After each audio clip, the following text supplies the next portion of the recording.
Hello everyone and welcome to this new CUBE conversation. My name is Christophe Bertrand. I'm a principal analyst at CUBE Research, and I am joined today by Matt Waxman, who is the Chief Product Officer at Arctera. Matt, welcome. Hi, Christoph. Good to see you again. We recently chatted at the Data Protection and AI Summit, so it's great to see you again. And we're going to cover a little bit more about Arctera and your solution called InfoScale, which is a name that may sound familiar to many. And one of the things I wanted to do is maybe to set up the context and get your reaction, is share some research that we recently conducted on the topic of cyber resiliency. It's a hot topic, as everybody knows, and it's a big problem in the industry. So as I mentioned, we recently asked people, about 600 people around the world, how they were feeling about their mission-critical applications. And well, we got this chart that you're going to see in a minute that shows that mission-critical applications are exposed. So as you can see from the chart, the question is at the bottom. We asked people what percentage of their organization's mission-critical applications were actually protected by a solution that could ensure a copy of uncompromised data could be restored. So essentially, can you restore your mission-critical applications, and to what extent? If you look on the right-hand side, so you can understand the data, there were only 4% of the sample. That was 600 people around the world, so very, very statistically representative. Only 4% said, I can recover more than 90%. So that's not a lot of people who've got it right. And if you look at the distribution, there are lots of people who are not anywhere near the 100%. And what that means very clearly is that if those mission-critical applications are not recoverable, well, what you've just done is you've essentially handed the keys to the cyber attackers, and you've essentially exposed your business. So, Matt, obviously these numbers are not good, but that's what the market is. That's where we are. So what's your take on this? Well, I think this fits very well with why Arctera exists. We essentially exist to solve the data management challenges associated with ensuring your data is resilient, it's protected, and it's compliant. And we do that for explicitly mission-critical applications. And so this conversation is not surprising to me in that regard and the data. Because I think a lot of what many organizations struggle with is first even understanding what applications they have, then determining whether they're really mission critical or not. And then when you think about what's been going on with re-architectures, re-platforming, moving to the cloud, moving to multi-cloud, do you even know that your standards are being upheld across all of those when it comes to resilience and recoverability and so forth? So while it may be a little depressing to see the data, I think it's actually pretty realistic given the types of conversations we certainly have out there. Right, and you have thousands of customers, so you would know absolutely. But again, I think the reality is the resilience of the infrastructure is critical. And it's going to become even more critical in the age of AI, and that's something we'll talk about a little more. So the other thing that I want to point out, and I want to bring up a little more data here to the table, is really the topic of cyber resiliency overall, and specifically cyber attacks, and sort of the impact that those may have. So actually I have another chart that's very interesting here that talks about how much data was actually impacted by cyber attack. And that's a successful cyber attack, by the way. So a vast majority of people, out of the 600, about 400 said, well, yes, we were impacted and it hurt us financially, or did some damage to our operation. And specifically, if you think about how much data is already in the environment, these percentages are actually staggering. Because if you think about this, no one said essentially how much of your data was impacted. Only 5% said less than 5%, which means very little. But still, when you're in the petabyte range, that's still a lot of data, and you'd better know whether it's critical to you or not. And then if you see the distribution, a lot of people are in the 20 to 40% range. Well, that's impact on 20 to 40% of your data when data is growing exponentially when you have petabytes upon petabyte, and if you're in an enterprise space type of scenario, that means you have to recover this at some point. You have to understand what happened to it. So it's not a very good picture. And if you think about the recovery piece, which is what I'm just showing you now on the right-hand side, it just shows that only 1 in 10, 12%, can recover 100% of their data, or actually were able to recover 100% of their data after the cyber attack, with most being in 51 to 75% range. So a lot of data is impacted, net, and on the right-hand side, well, and we can't really get it back. So Matt, I don't want to make this a scare me slide, but it looks like this is a terrible situation, candidly.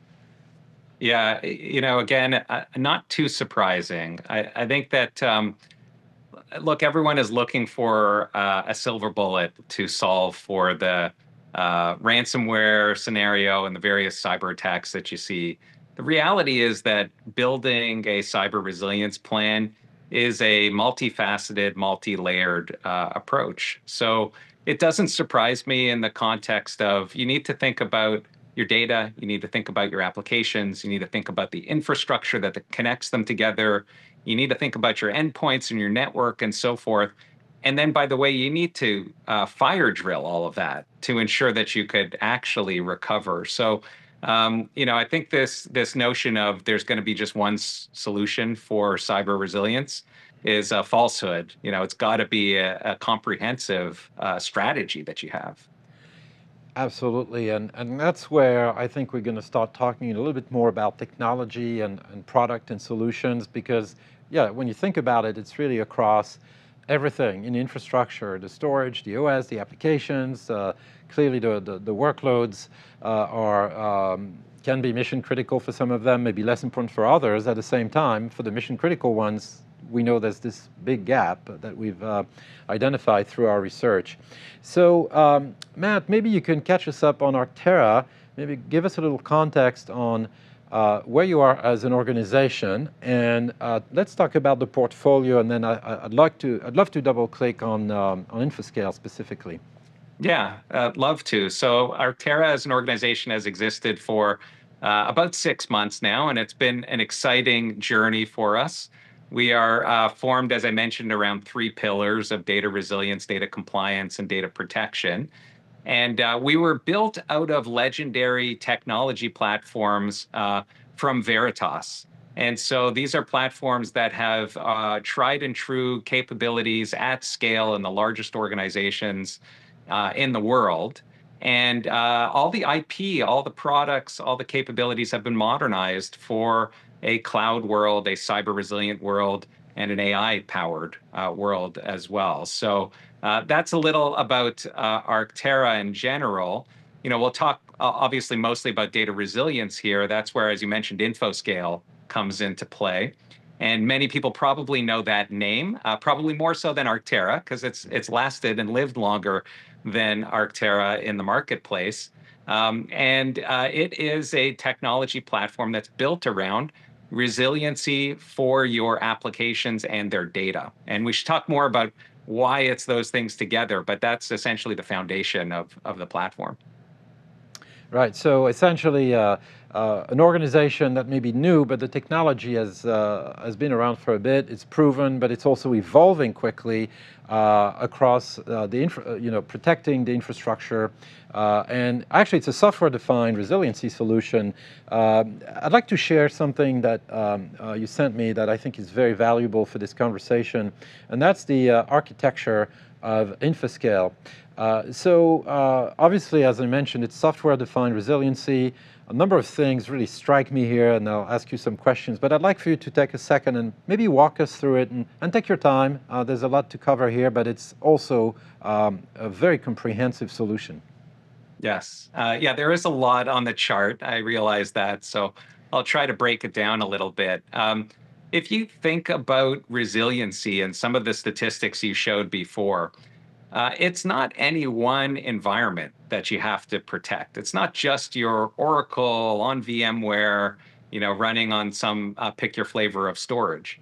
It's all of them. And so this notion of being very heterogeneous, being very open, having a great ecosystem of partners to integrate with is really foundational to creating a resiliency platform. So that's a lot of what you see at sort of the base layers of this picture is over the years and years of development in this product line, we have formed partnerships with all of these and more in terms of vendors, and they are the ones that every customer across the planet has in some form or another in their organization. So that forms the foundation. And then on top of that, like you mentioned, you have a software resilience layer that is truly agnostic. It's abstracted from that underlying infrastructure. And that's where you get all of the replication capabilities and the application integration and the orchestration capabilities and dealing with that in multiple locations and multiple clouds. That's all what powers that big centerpiece, which is the core of our technology platform. So there's a lot in here. You know, we could spend a long time dissecting each ones, but I think that's a good start to sort of framing it. Right, and the one thing that really got my attention is really at the bottom of the chart, all of these logos, really everybody who's a player in the IT infrastructure, application vendors, storage vendors, OS, you name it, because that's the name of the game. If you want to provide resiliency and put yourself in a posture where you can recover your data and your applications, not just the data, it's really the all of the components. It's fair to say that you need to have a pretty wide array of coverage, and you have to go both broad and deep. That's Right. the second point I want to bring up. This is what this chart, did for me. So let's talk about maybe some of the three areas that you highlighted for InfoScale: cyber resilience, modernization, hybrid cloud. Let's start with cyber resilience. Couple of points on maybe the key differentiators for our viewers. Yeah, like I mentioned, cyber resilience obviously is a multifaceted solution. Where we focus here is one, ensuring that you can get your data back that you've written, right? So you get into immutable storage capabilities here, but more importantly, doing it as quickly as possible in an application consistent way. So this pillar, if you will, is all about the integration into those applications. We support dozens and dozens of all of the main applications that are out there. And that integration gives us insights to understand it's not just about restarting a single process, it's actually an associated set of applications interconnected that have to be brought up in sequence, that have to be validated. And so it's very much an orchestration challenge, if you will, in here. It's not just can I mount a volume, right, to get my data back? Of course, we can do that. But then how do you bring the rest of the application along with it? So doing that with an immutable snapshot, doing that off of your primary infrastructure so you can do it in minutes, not hours or days, becomes a game-changing value prop when your business is down. Absolutely, and we didn't show that chart, but I have a chart that talks about RPOs and RTOs and how much time it takes to recover data after a cyber event, and it's in the days for many organizations. So this is very, very valuable. Now, another pillar that got my attention was modernization. Can you give us more context? Yeah. Well, part of the value of having all of those logos, if you will, at the bottom of the chart is that most customers are going to make some movement over time between different vendors. They may choose different storage vendors, different operating systems, different cloud providers, so forth. If you're going to invest deeply in building resilience for your applications, you don't want to have to re-architect that every time you decide to move to a different cloud or to a different provider. Pick the infrastructure element. So this abstraction that we have allows that to happen. So for example, if you're a customer who's in VMware and you've built all of your practices around VMware using InfoScale, you can pick that up and move that into a Kubernetes-based environment. And you don't have to redesign and re-architect your resiliency architecture as part of that. You can simply swap out the underlying infrastructure. And in fact, InfoScale can facilitate that. we can allow that mobility, if you will, to take effect. So that's part of really enabling the modernization of customers' infrastructure and giving them that flexibility to do that. Right, and if we could see the chart one quick second here, I mean, it's also across hybrid cloud, right? Correct. What's the, and it says mobility and optimize, and obviously given, infrastructure costs, performance requirements, this is another area that I think is very critical. What can you tell us about your investments in this area?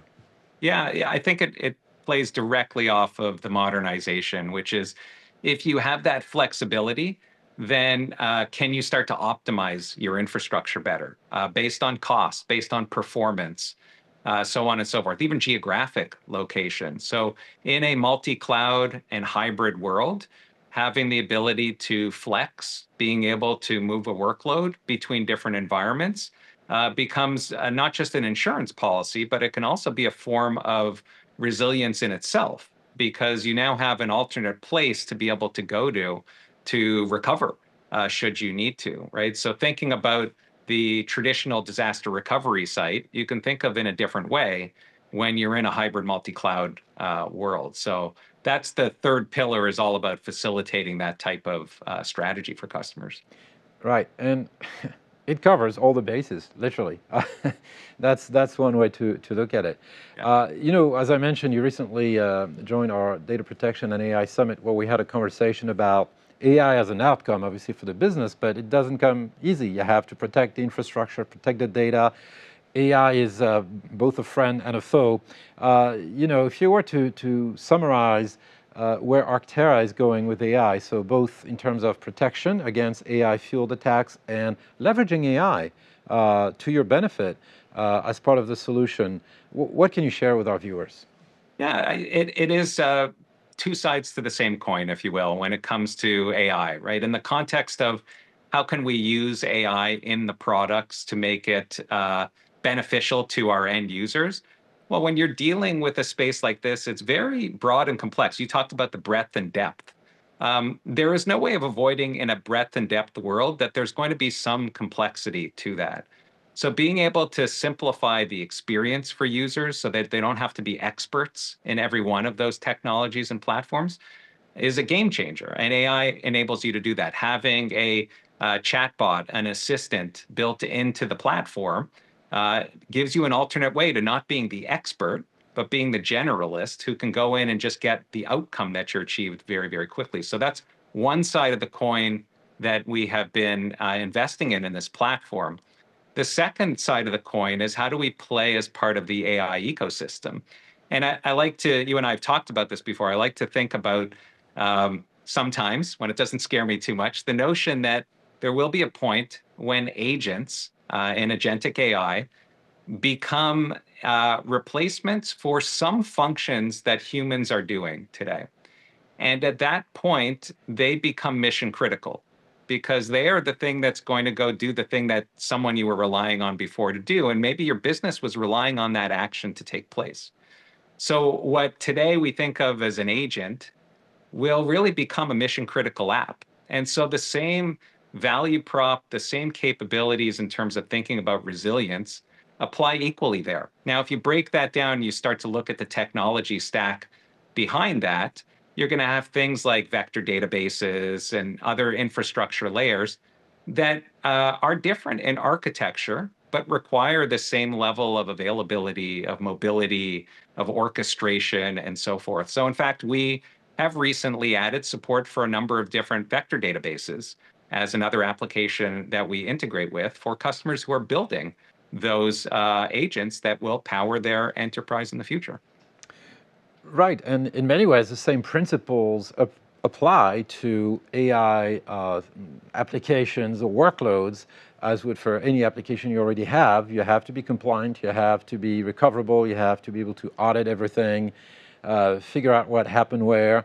I remember the time of early days of containers, and it was hard to track what was going on, and it was critical to protect the environment and the data that went with it, and it was hard. And certainly it's something that now we're definitely doing well overall as an industry, but the point is the same thing is exactly happening. It's just happening a little faster, And it's happening with now agents that make decisions for you using your data and maybe making decisions about the protection of your environment in the case of Arctera. So it's going to be important to have guardrails in place. Look, Matt, we've covered a lot of ground. It's been great to catch up, and I think there are lots of great things happening with InfoScale and with Arctera in general. If you have any closing thoughts, what would they be for our viewers? What should they do next? I think that, I'll go back to your first data point in terms of, are you exposed for your mission critical environments? We'd love to have that conversation. Again, we will be part of a solution because really I'd stress to folks, think about an overall cyber resilience plan. Data applications are an important part. They're not the only part. And so building out that broad ecosystem of a solution, I think, is really critical. And thank you for digging into this topic and for always showing interest in what we're doing. Matt, it was a pleasure to have you on this CUBE conversation, and I'm sure we'll be catching up in the next few weeks and months because there's so much going on with you, and lots of good things happening, a great market, a great solution, lots of needs out there as the research showed, so I think you're in a great spot. Thanks, Christophe. And to our viewers, thank you very much for watching us. My name is Christophe Bertrand, Principal Analyst here at the CUBE Research.